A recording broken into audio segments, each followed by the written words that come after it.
This is the Marin Alpine Trail E2. It's a $6,300 mullet all-mountain electric bike. Got 160 millimeters of travel up front, 150 millimeters in the rear. This is the multi-track suspension, so there's really no adjustment needed as you ride. It has a progressive leverage ratio, and so on the smaller bumps, it's dynamically absorbing those smoothly. You hit bigger bumps and it's supposed to just automatically do its thing.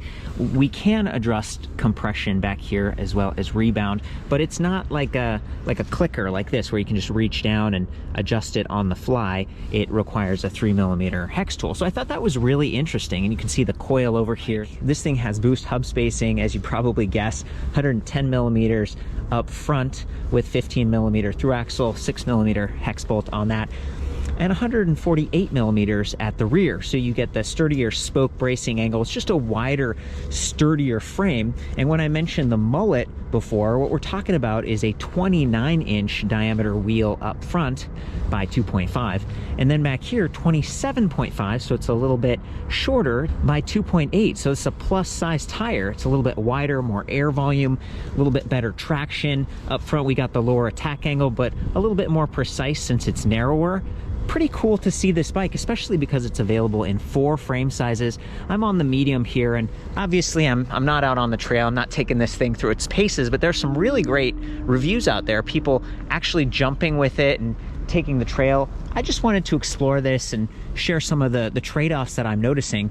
So we've got awesome brakes. These are Shimano hydraulic SLX, 203mm rotors front and rear, so you get really excellent cooling, a great mechanical advantage, especially for something that is a little bit more aggressive. And you'll notice the rake here, so it's slacker head tube angle, and you can really absorb those hits if you're going downhill, doing that all mountain enduro riding.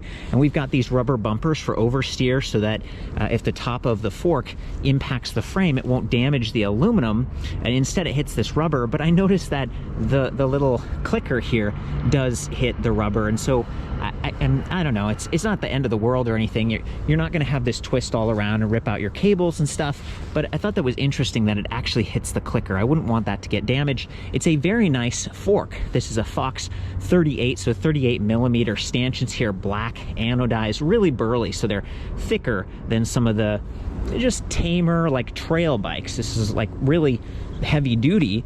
And I love that we've got high-speed compression as well as low-speed compression, so you can kind of fine-tune how this performs in different environments, much like this is trying to do dynamically back here. I love that we've got bottle cage bosses built into the bike. They didn't forget that. And I love that the front fork has this little Fox plastic shield, sort of a mud guard, so you don't get mud kicked up into your face while you're riding. Coming back down to the disc brakes, quad piston calipers, SLX level, decent stuff. 38 tooth narrow wide chainring up here with that E13 plastic guard / guide, so you don't drop the chain. It really locks on to that chainring. And then we've got this heavy duty rubber slap guard. It even protects the bottom a little bit, and a really nice derailleur.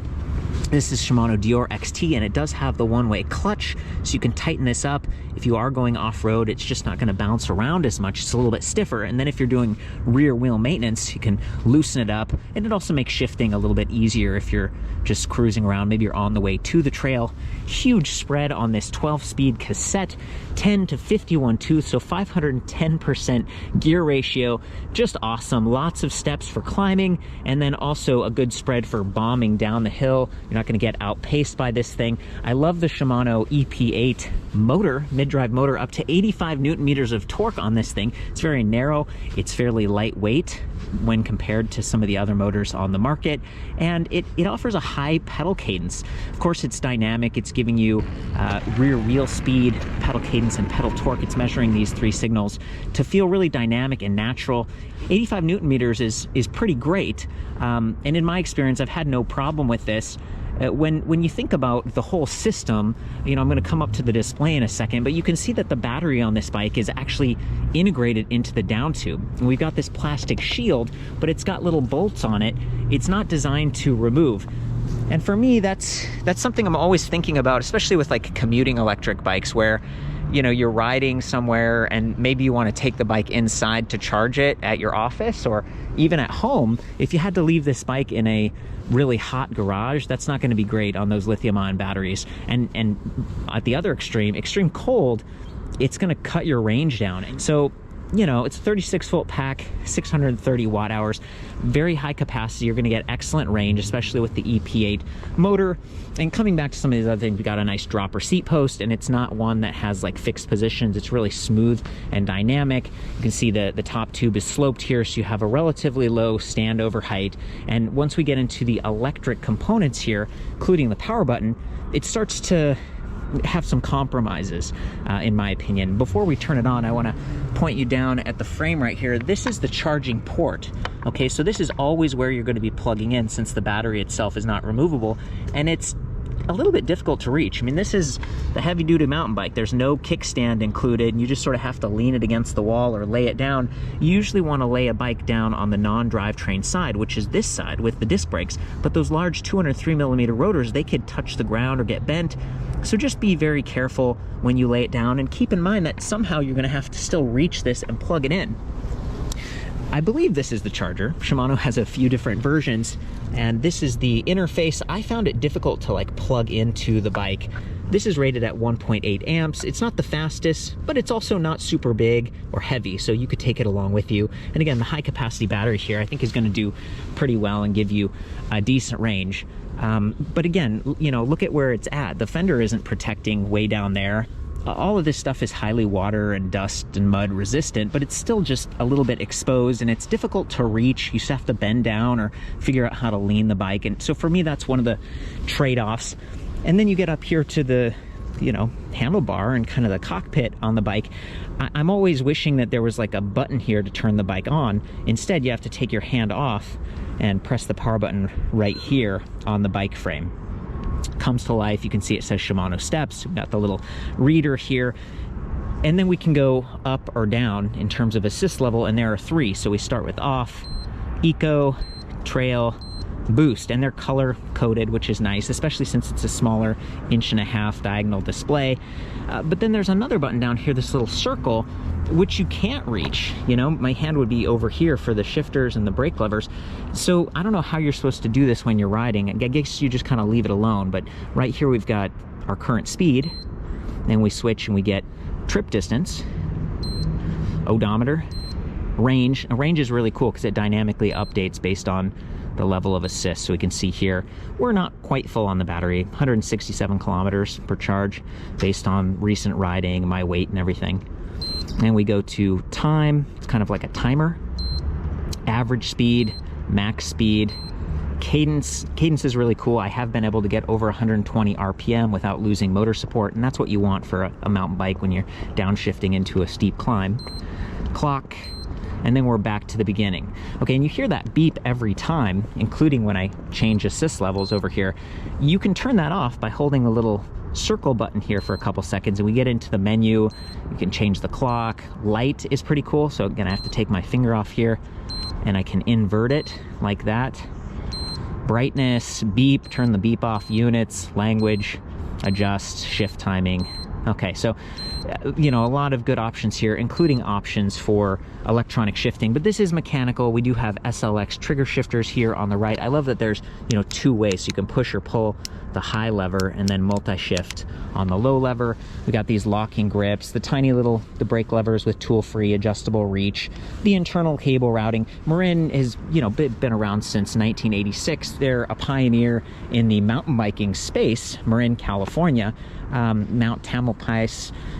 It's just one of the places where mountain biking really took off, and people were sort of tweaking bikes and coming up with neat, you know, products. So having a mullet set up here, this is sort of cutting edge. It's something people appreciate. You don't have to build it yourself. It just comes stock this way. Marin has like a 1-year comprehensive warranty, and I think you get 5 years on the frame. You buy it through a dealer. I'm actually borrowing this demo bike from Reckless Shipyards in North Vancouver, and this is a good place to ride a bike like this. Maybe give it a try. There are different trim levels, and all in all, I mean, I'm fairly impressed with the bike. It's working well.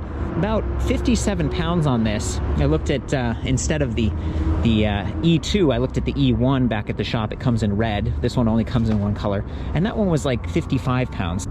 I think that's about it. I like to do the ride tests in trail level so you can really hear that motor and get the sense for how powerful this thing can be. It does take off like almost instantaneously, which is really nice, especially if you're climbing. It catches quickly. You don't have to exert yourself and carry the heavy bike before the motor kicks in.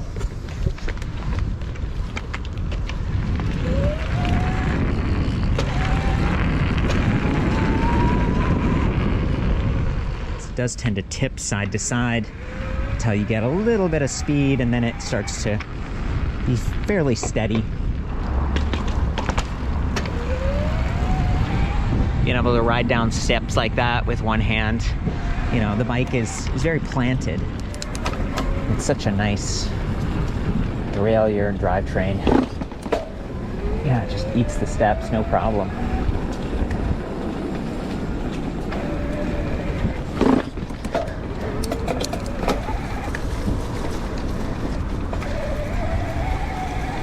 Yeah.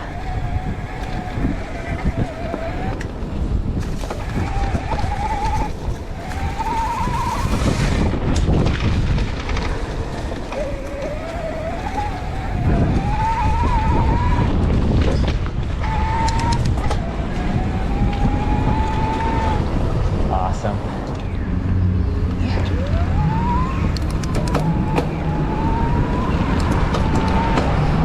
Rapid fire through those gears. There we go.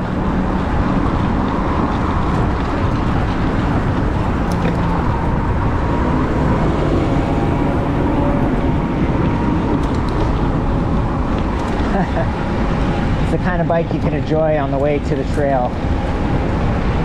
Maybe just add a couple lights. No problem. Saw some steps over here. Just drop that seat post.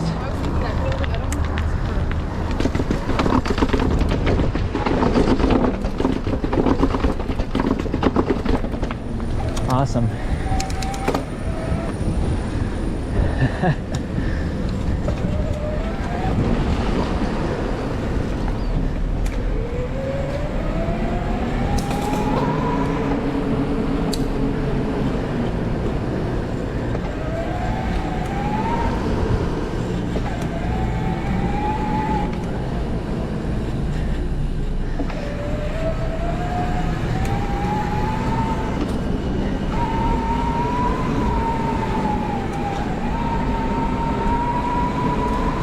Just racing up, no problem. Woo! Oh, this thing is a blast, even in an urban environment. I don't know how we can get.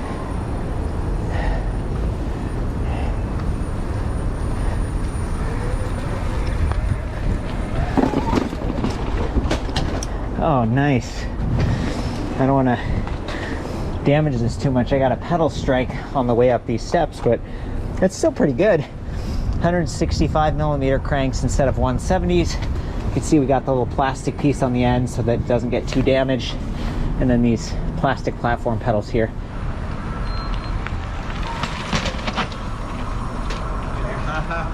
You got the one plate in, come on. Keep going.